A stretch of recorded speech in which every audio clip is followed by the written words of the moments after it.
Hello, hello, hello. It's Friday. I'm CJ. Hello from a very cold London, to be honest. It's a little bit close to freezing here. Which, yeah, those of you in states in America where it's been snowing since June, I understand that we don't know what cold is, but I'm still cold, okay? Don't like how I didn't even mention Canadians, just because you guys have weather. Big W. So this week we are talking... That's the sound of a small dog, because he's had his food and he wants it known that it's all been taken away. I guess I want to talk about how important vulnerability is and the different kinds of vulnerability. Maybe the other way around, the different kinds of vulnerability. First of all, I think vulnerability is a good thing. I think being open and being honest and being authentic and not living your life trapped behind walls is a really good thing. But vulnerability is a choice that you make. I want to call that bad kind of vulnerability, like coercive vulnerability or exploited vulnerability. Like we've seen, because it's 2017 and these stories keep coming out, the kind of vulnerability that you have when someone in a position of power preys on you. And it's not vulnerability by choice, and it is vulnerability that gets used against you.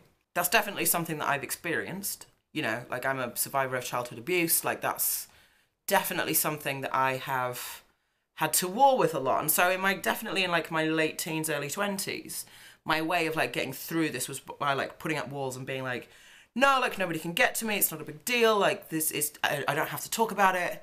And it was like this weird way of like shutting off my feelings and not talking about stuff and not addressing any of the situations that had gone on. And it was fake. And I think that's the thing about those walls, and it felt like it was super necessary at the time. I don't think it was, on like looking back, but hindsight's 2020. I felt at that point like that was what I needed in order just to be able to get through my life. Just recently, I've really kind of come to terms with the fact that in order to get through my life and in order to live my life, what I really want is to be genuine and open and authentic. And that involves being vulnerable. And it works across all levels, I think, because if you're open and vulnerable to people, is there a guarantee that you won't get like exploited and that something terrible won't happen? Absolutely not. There are no guarantees. Is being vulnerable the same as putting yourself at risk? No, that's also not the same thing. But learning to walk that line where you can be open and authentic with people also gets people to be open and authentic with you.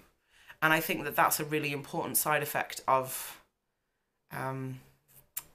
being genuine that we forget a lot of the time. And I've definitely had it where rather than answering people's questions or being open about things, I would be flippant about myself and turn it around to talk about somebody else. And it's really taking the time now to sort of go, actually, sometimes you need to talk about what's going on with you. And it doesn't mean that you have to, like, that's not the same as everything having to be heart to heart. But for instance, if I've had a really rough weekend and somebody asks how my weekend was, I can be like, you know, it wasn't great. I just had like a bad head weekend. And the freedom to say that and the freedom to be open about the fact that not everything is rosy all of the time, it's really empowering because the control that I then have over my vulnerability stops me feeling exposed, I guess. So I can be vulnerable without feeling naked, which very important for me. And so I think that's also, you know, it's made me a better writer. I think it's made me a better friend. I think it's definitely given my head space to like navigate what's going on. You know, I kind of talked about it last week, but it's something that I've really recently had to come to terms with about like, okay, so I feel vulnerable and so I don't really know what I'm doing and things are hard. Now what? And that response, that kind of now what approach, it's given me an agency over it because now I can be vulnerable without feeling like somebody else has made me vulnerable. It's taken the sting out of a lot of my fears.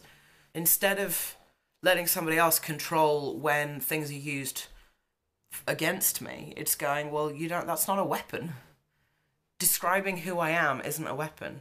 Like, you would say that you're a liberal, you would say that you're in academia, you would say that you're this, that, and the other. It's going like, well, okay, sure. But these are also things that I can't necessarily change about myself. I'm just a lot more about going like, yeah, and the thing is that people don't.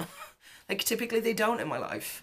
You know, I have some people who will nudge on my triggers a little bit, but in general, people aren't like that. In some cases, I've had it with people where, because I've been open about things like my mental health and taking antidepressants, I've had friends and people like that turn around and be like, oh my God, me too. And we've been able to talk about things that I've never been able to speak about with someone before. So yeah, so I think vulnerability is really important, and I understand that it's terrifying, and I understand probably more than a lot of people how much work it takes. But the work is okay, and I think the work is necessary. So try it. That's all I can say really. Like, give it a go and see how it feels for you. As always, down there, if you want to speak privately, you've got my details and stuff. Hit me up and let's talk vulnerabilities and being open and being okay with that. Okay, have a fantastic weekend. Happy World AIDS Day. I'm pretty certain today is the 1st of December. And I will speak to you next week.